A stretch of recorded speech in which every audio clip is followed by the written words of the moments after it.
Bem, professor, bom dia.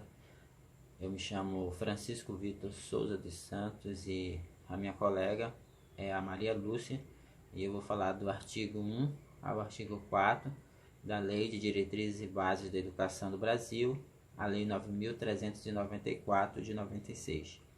Então, ali no artigo 1º diz que a educação ela abrange os processos formativos que se desenvolvem na vida familiar, na convivência humana, na organização da sociedade civil e nas manifestações culturais.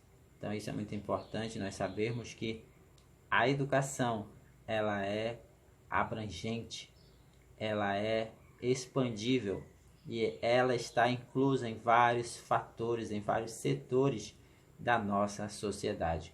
O artigo 2º ele vem tratando sobre os princípios fundamentais, da educação no Brasil, e lá no artigo 2º diz que é dever do Estado e da família proporcionar uma educação de qualidade para o pleno desenvolvimento do educando, para que ele possa exercer os seus direitos da cidadania e também estar preparado para o mercado de trabalho. Então aí vemos, de maneira bem clara, o direito do Estado e da família proporcionar. E lá também na Constituição da República Federativa do Brasil, no artigo 5º, diz que a educação é um direito de todos. E também no artigo 205 da Constituição Federal Brasileira, diz também que a educação é a base para o pleno desenvolvimento do Brasil. Voltando ali para os nossos artigos da Lei de Diretrizes e Bases, o artigo 3º diz ali sobre os princípios. São 12 princípios e um deles é o princípio da igualdade, da permanência do aluno na escola. Outro princípio é o princípio da liberdade, que fala que é a liberdade de ensinar, de aprender, de pesquisar. Outro princípio é o princípio da valorização do profissional da educação. Ele deve estar embasado em todas as leis, ele deve conhecer os seus direitos, ele deve estar sendo sempre valorizado. E outras são o ensino, o princípio da gratuidade do ensino, da educação. Então são princípios que regem a educação no Brasil. O artigo 4º também vem falando sobre o dever do Estado. O dever do Estado é proporcionar a educação básica para o aluno dos 4 aos 17 anos, desde ali da pré-escola, nas linhas ali do artigo 4º, ele vem falando a linha A, B e C, o acesso à educação na pré-escola, no ensino fundamental e no ensino médio. Então isso aí é muito importante nós conhecermos essa lei, porque ela trata dessa importância da educação.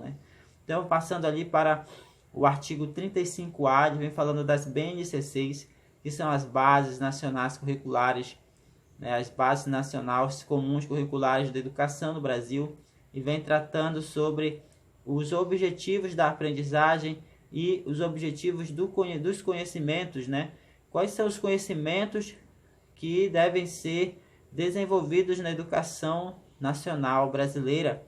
E o primeiro lá diz que são as matemáticas e suas linguagens, as ciências humanas e suas linguagens, as ciências da natureza e suas linguagens. Enfim, ali são ditados os parâmetros para a educação no ensino médio. Então isso é muito importante para nós conhecermos. Eu vou falar um pouco também sobre uma pergunta. O professor pediu uma pergunta, e a pergunta é: de quem é o dever de proporcionar uma educação de qualidade? Será se é somente do Estado? Será se é somente da família? Ou é da sociedade civil?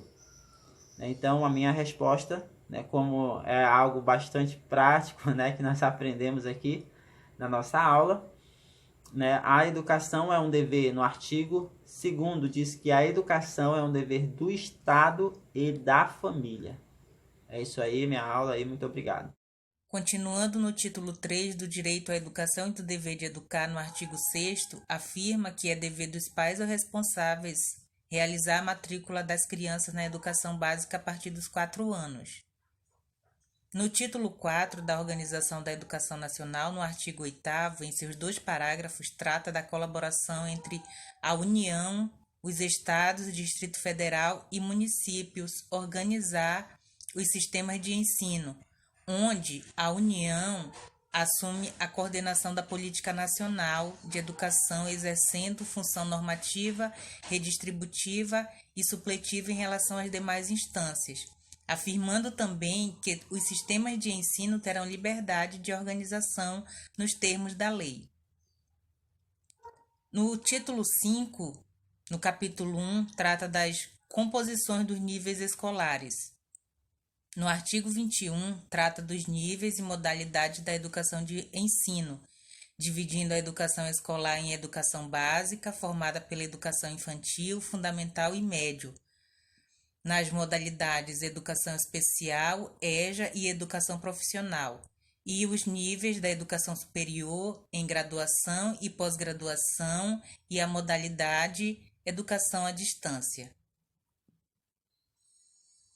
No capítulo 2, ainda da educação básica, no título 5, trata dos currículos da educação infantil do ensino fundamental e médio, que devem ter uma base comum nacional a ser complementada em cada estabelecimento de ensino, de forma diversificada conforme as características regionais e locais da comunidade. No parágrafo 3º, diz que a educação física precisa ser integrada à proposta pedagógica da escola, sendo componente curricular obrigatório da educação infantil e do ensino fundamental, sendo facultativo ao aluno do ensino médio, que cumpra a jornada de trabalho igual ou superior a 6 horas, maior de 30 anos, prestando serviço militar obrigatório, assim obrigado à prática da educação física e que tenha prole. Continuando no título 5, no artigo 35, que trata da educação básica, na seção 4, falamos do ensino médio, que no parágrafo 5º diz que a carga horária é destinada ao cumprimento da BNCC e não pode superar as 1.800 horas carga horária do ensino médio. No parágrafo 6º, diz que a União estabelecerá os padrões de desempenho esperado para o ensino médio. No parágrafo 7º, diz que os currículos do ensino médio devem considerar a formação integral do aluno nos aspectos do projeto de vida, formação física, cognitiva e socioemocionais. E o parágrafo 8º, por fim, diz que os conteúdos e metodologias e formas de avaliação serão realizadas por meio de atividades teóricas e práticas em qualquer modalidade e que, ao final, o aluno domine o conhecimento científico e tecnológico. Portanto, fica uma pergunta. Na organização da educação nacional, são atribuídas funções normativas, redistributiva e supletiva. Quem possui liberdade para sua organização de acordo com a lei?